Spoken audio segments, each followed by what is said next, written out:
റബീഉൽ മാസം നമ്മിലേക്ക് കടന്നു വരുമ്പോൾ ഈമാനുള്ളവർ എല്ലാം വലിയ നിലക്ക് സന്തോഷിച്ച് ആ വസന്തമാസത്തെ വരവേറ്റ് മുത്തുനബി സല്ലല്ലാഹു അലൈഹി വസല്ലം തങ്ങളോടുള്ള ആ മഹബത്ത് അത് ഈമാനിന്റെ വലിയ ഭാഗമാണ്. ദുനിയാവ് ആഖിറവും രക്ഷപ്പെടണമെങ്കിൽ ആ മഹബത്ത് ഉണ്ടായിരിക്കും.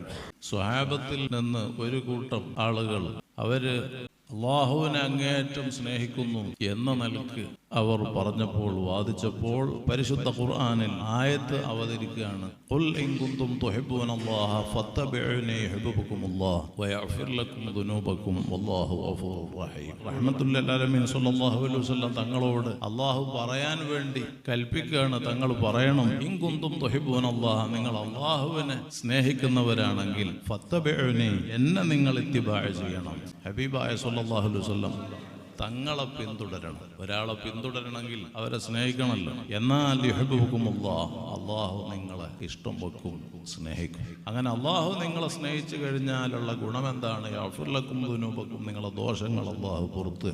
അല്ലാഹു ഗഫൂറുർ റഹീം, അവൻ ധാരാളം പുറത്തു കൊടുക്കുന്നവനാണ്, റഹ്മത്ത് ചെയ്യുന്നവനാണ്. ഈ ആയത്ത് ആയത്തുൽ മഹബ്ബ, മഹബ്ബത്തിന്റെ ആയത്ത് എന്നാണ് ഈ ആയത്തിന് പറയപ്പെടുന്നത്.